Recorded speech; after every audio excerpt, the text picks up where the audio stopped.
Conosco o candidato neste pleito pela Chapa 20, advogado Denis Tavares. Lembrando que nós estamos também transmitindo pelo Periscope do Jornal das 5 a partir de agora, na nossa conta no Twitter, no @Jornal das 5, e as interações através de perguntas, por meio de perguntas, sugestões ou opiniões, vocês podem mandar pelo nosso WhatsApp, o 981230105, que nós repassaremos aqui para o candidato à presidência da OAB.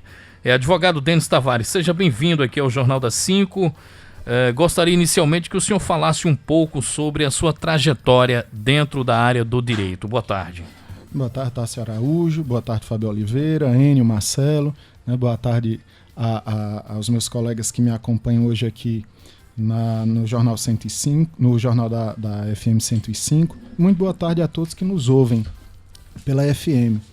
Bem, Denis Tavares, primeiramente, é um cara simples, né? Mas minha trajetória jurídica, ela surge, né? Eu sou aluno egresso dos bancos da Universidade do Estado do Rio Grande do Norte, me formei lá, né? E logo em seguida passei no concurso público para ser professor da instituição, né? Sou graduado em Direito, fiz minha especialização pela Escola da Magistratura do Rio Grande do Norte, posteriormente fiz um mestrado em Direito Constitucional pela Universidade de Fortaleza, a Unifor, né? E há mais de 10 anos agora, em novembro, eu completo que estou nos quadros da universidade na qualidade de professor.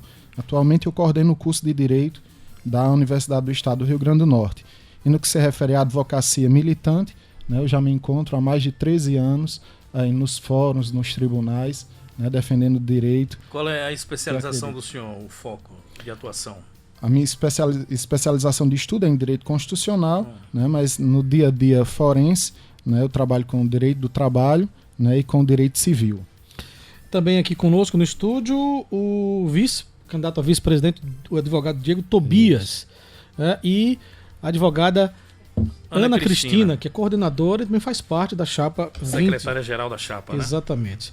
A sua candidatura só se consolidou nos instantes finais, né, para registro de chapa. Isso, né? Exatamente. Foi uma estratégia ou dificuldade para montar a chapa? O que se deu assim? Foi já os 45 do segundo tempo? Não, na realidade, para fazer esse registro mesmo, né, veio várias discussões anteriores, várias conversas, né, mas a consolidação se deu, né, nos últimos dias, né, em função de que a chapa realmente precisava acreditar no projeto, né, precisava ter solidez nesse projeto, né, e ele só sairia do papel para efetivamente chegarem os nomes, né, para a chapa, né, se nós realmente acreditássemos naquele projeto e fôssemos uníssonos nisso, né, e quando nós, né, chegamos a essa unidade na crença daquilo que nós acreditávamos, aí vieram os nomes, né? Então, eu digo isso que foi até um feito um tanto quanto histórico, né? Que primeiramente em eleições surgem os nomes, né? Depois é que surgem as propostas. Isso. Né? Então, o nosso veio num processo diferente, né? Primeiro vieram as propostas, primeiro vieram a comunhão de ideias, né? De ideais, de desejos, para depois surgirem os nomes, né? Então, a grande questão, eu acho que a grande sacada, o grande diferencial, né, da Chapa 20 é isso, né, porque ela traz uma roupagem nova, né, ela traz uma roupagem não preocupada com as pessoas ou com os sujeitos em si que estão na diretoria ou que estão nos conselhos. Não, né, primeiramente são as ideias, os ideais, aquilo que o advogado precisa e aquilo que ele acredita. Então esse eu acho que é um marco histórico da Chapa 20. Um outro fator, ele surge também e nos levou, né, a pensar muito a respeito da ordem, né, que nós não podemos conceber, né, numa classe de advogados. Hoje nós temos aqui vinculados à subseccional de Mossoró cerca de 1.500 advogados inscritos, né, então nós não podemos conceber um pensamento único dentro de uma classe, né, em que os seus profissionais, por si, eles pensam divergente, né, eles por si, cada um tem o seu pensamento próprio, né, sua linha de pensamento. Então é inconcebível pensar uma ordem que tem um pensamento só, né? Então uma OAB que tem um pensamento só, né, ela passa por algum problema, né, porque o advogado em si ele não consegue comportar essa ideia. Bom, e como seria então esse pensamento só que o senhor está enfatizando? Eu vi algumas entrevistas do senhor que o senhor fala justamente em mais liberdade para a OAB, mais diálogo para a OAB. O que tem deixado a desejar, então, na atual gestão, na avaliação do senhor e dos demais membros da chapa que está postulando o pleito aí? Veja só, essa não é uma percepção só minha, né, mas uma percepção de todo advogado que milita nos fóruns e nos tribunais, né? A cada dia que passa, o advogado ele tem mais dificuldade em relação ao exercício de sua profissão. Né? Isso é o que nós sentimos na pele, isso é o que os colegas que estão realmente no fórum dizem, falam, né, e vindicam. E nós não sentimos, né, uma proteção efetiva da Ordem dos Advogados do Brasil. Ela existe, né, ela tem seus feitos históricos, ela tem sua importância, né, mas carece ainda, né, de realizar um quê a mais para o advogado. Né? O advogado ele se sente desamparado da ordem, né, em vários setores, em vários aspectos. E ele necessita realmente, né, que os serviços sejam mais efetivos e mais próximos do advogado. Né? O advogado é uma figura que sofre muito, né, por lutar por direitos. Né? A sociedade tira por várias vezes o crédito da figura desses bons profissionais, né? E a ordem realmente ela precisa, né, ter toda uma preocupação em cima disso. Né? Veja só, eu trabalho com alunos e tinha antes alunos já de primeiro período, de segundo período, então há um pensamento desde os alunos que estão nos bancos das universidades que eu vou fazer concurso para promotor, para juiz, né? Se eu não conseguir nenhum, eu vou ser advogado. Então, infelizmente, é esse tipo de pensamento. Né? Nós não vemos uma preocupação da ordem em relação a isso. Né? O advogado não é aquele que não é outra coisa e passa a ser advogado. Não. Né? O advogado também é uma opção de vida, o advogado é uma escolha, é um sacerdócio. Né? O advogado também, a advocacia, né, é uma área, é uma profissão, né, em que muitos também desejam. Apesar de, desde nos bancos da faculdade, né, esse pensamento não pairar.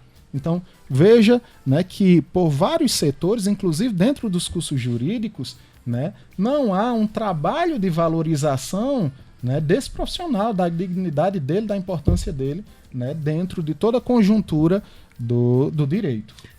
Objetivamente, assim, quais propostas mais, eu diria, mais fortes dentro do seu planejamento, como sendo um presidente da OAB subseccional local, inclusive nesse aspecto de motivar não só os advogados atuais que militam, que atuam, mas esses que estão chegando também. Porque tem a ideia, muitos tentam migrar para outra área porque tem essa ideia de, tem mais cliente que advogado hoje em dia. Né? Uhum. Que estímulo esses advogados devem ter na sua ótica que você pretende trabalhar? São vários, Fábio. Isso aí são vários não porque eles partem apenas da cabeça de Denis ou da cabeça de Diego, né? Mas são vários porque partem da cabeça de um conjunto de advogados que realmente clamaram pela possibilidade de pensar e de defender essas ideias. Então veja só, dentre, né, vários pontos que eu digo que são ousados até para a OAB, né, mas que não são inviáveis, né, todos os pontos nós tivemos um cuidado para que todos realmente fossem viáveis e para isso nós até chegamos e sentamos juntos com a chapa 20, né, na seccional do Estado, né, para que nós tivéssemos um pensamento que convergisse para os mesmos ideais. Né? Então nós temos nós temos a autonomia financeira da OAB subseccional do Mossoró, a interiorização da CAARNE, né, aqui para Mossoró. É necessário... Explica aos nossos ouvintes o que é a CAARNE. É uma Caixa de Assistência do Advogado do Rio Grande do Norte. Né? Essa caixa hoje ela só tem sede em Natal e os advogados do interior e aqui em específico da região de Mossoró, eles não têm todos esses outros serviços, todos esses outros estímulos, apesar de pagarem a mesma anuidade que é paga pelo advogado em Natal, mas não tem isso aqui em Mossoró. Né? E já é um ponto de pauta, né, tanto da chapa 20 da subseccional como da chapa 20 da seccional, ou seja, nós já convergimos para essa mesma ideia, né, para se trabalhar isso dentro do triênio. Nós temos um ponto que eu acho que é de suma importância, que é a interiorização da Escola Superior da Advocacia.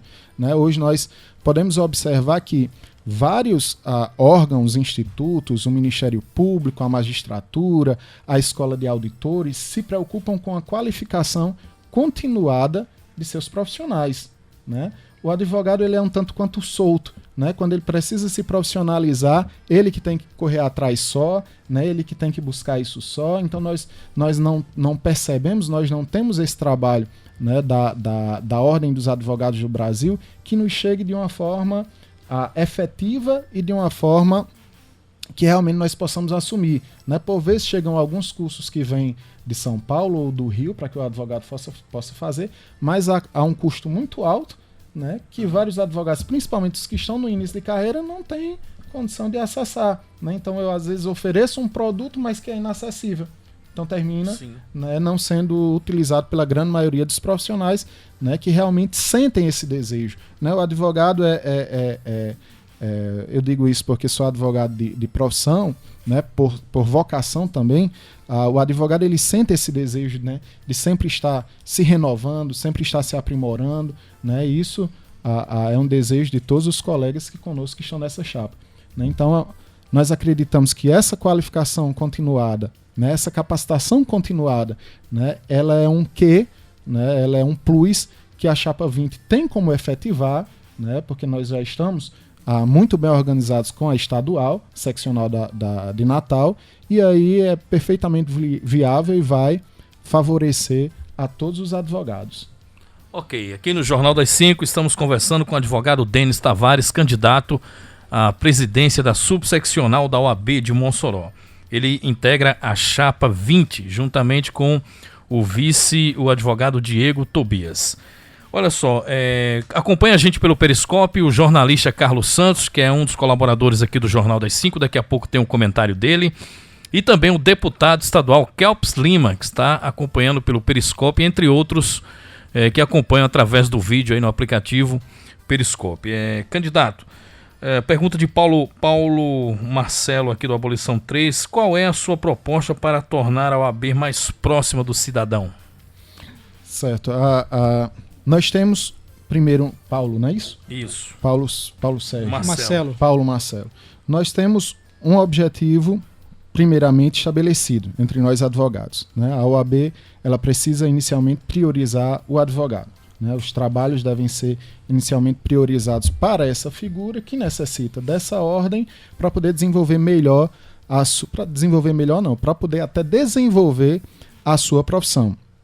E aí, para chegar ao cidadão, porque só em a ordem defender, né, as prerrogativas do advogado, ela já presta um serviço essencial à sociedade, né, mas para chegar mais perto da sociedade, né, em relação a outros serviços, né, que nós aí temos um trabalho brilhante das comissões, né, uma perspectiva de trabalho brilhante das comissões, né, temos pessoas extremamente capacitadas, né, o próprio Diego Tobias, meu irmão, meu companheiro que está conosco, né, aí nessa luta, ele é o presidente da Comissão de Direitos Humanos, né, já presta um bom serviço nessa comissão, a sociedade já credencia o serviço prestado por Diego, né, temos Catarina Vitorino, que também é outra guerreira, né, que está em várias comissões da Ordem dos Advogados do Brasil, lutando pelo direito da mulher, pela educação, pelos direitos humanos, né, então a OAB precisa sim se aproximar mais da sociedade, né, e ela irá se aproximar da sociedade por meio também dessas comissões, né? Nós levantamos uma bandeira de transparência em nosso trabalho, em nossas contas, isso é essencial, né? Até porque nós lutamos por uma autonomia financeira, né? E para que essa autonomia financeira ela realmente possa ter crédito diante da sociedade e diante dos próprios advogados, né? Nós trazemos também uma proposta diferenciada de uma gestão, de uma transparência com um rigor maior, né? Com uma clarevidência maior. Bom, candidato, a candidatura do senhor, né? Até voltando um pouquinho até a resposta anterior, quando você citou a candidatura da chapa, da seccional, né? Isso. A sua candidatura aqui em Mossoró está alinhada à candidatura da chapa 20 da OAB estadual, da advogada Magna Letícia. Essa era uma discussão que já vinha sendo amadurecida? Sim, já vinha sendo amadurecida por vários colegas, né?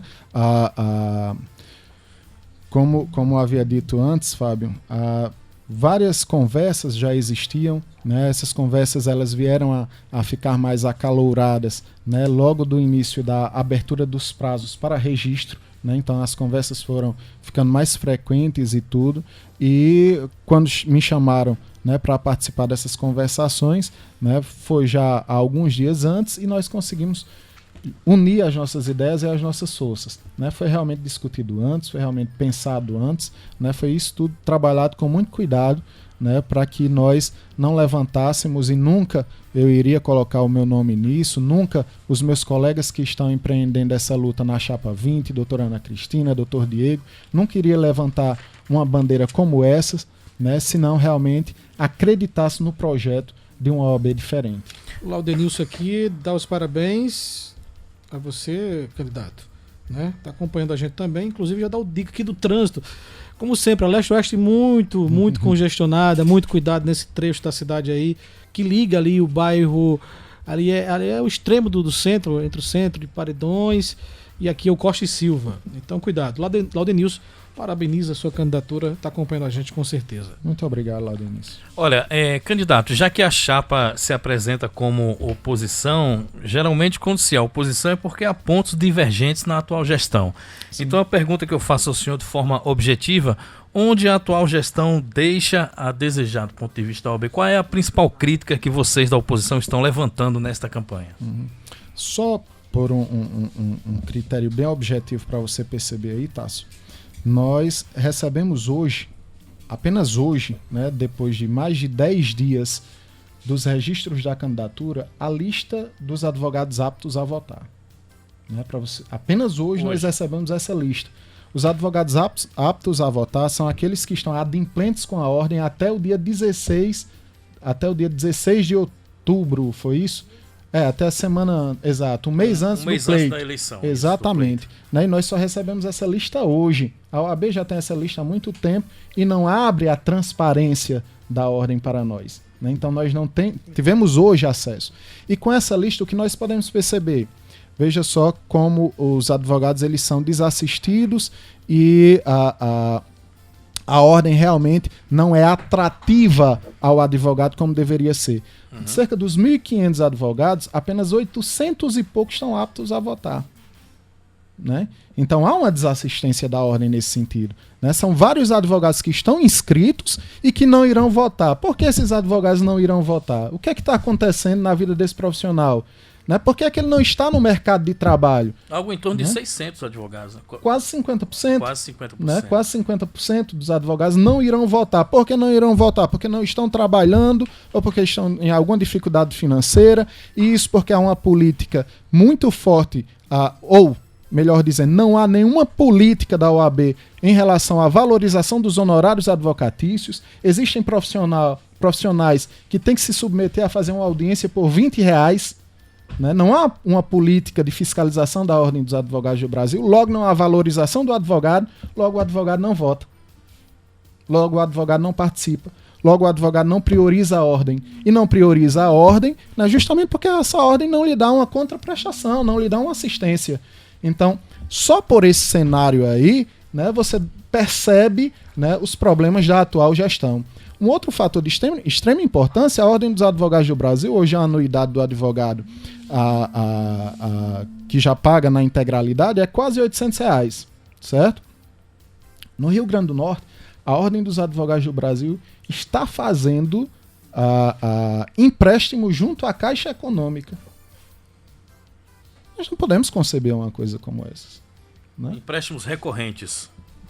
Fazendo empréstimo para terminar a série. Qual a razão da ordem, né, que recebe valores altíssimos, né, está fazendo empréstimo à Caixa Econômica Federal? Né? Nós não temos uma transparência com relação a isso, né? Nós não sabemos realmente os porquês, né, as razões, né, dessa situação. E para isso a sua candidatura, como a dos demais, está posta, né? Exatamente. Ok, olha, doutor Denis, a gente vai agradecer a sua participação. Infelizmente estamos chegando no final, dizer que foi muito bom aqui os seus esclarecimentos. Jânio Mendonça está mandando um abraço para o senhor, dizendo que pela luta por uma OAB melhor, eu estou com Denis Tavares. Jânio Mendonça. Muito obrigado. Entre outras mensagens aqui, Pedro também. A gente já está no final, né, Fábio Oliveira? Mas haverá ainda as discussões, a campanha, dia 16, não, o debate. Haverá o debate. Dia 12, isso, dia 12 de novembro, no auditório da OAB, às 7 da noite, haverá o debate com os candidatos. Nós agradecemos a participação daqui do Dr. Denis Tavares. Fique à vontade rapidinho para mais algum esclarecimento aos nossos ouvintes. Eu que agradeço, né, poder fazer com que a nossa voz chegue a todos os colegas, né, chegue aos advogados aqui da subseccional de Mossoró, né, chegue ao cidadão mossoroense, né, principalmente num ambiente desse, né, que já chega com a credibilidade cravada, né, dentro do cenário da comunicação. Muito obrigado, Tássio. Muito obrigado, Fábio, Enio e Marcelo.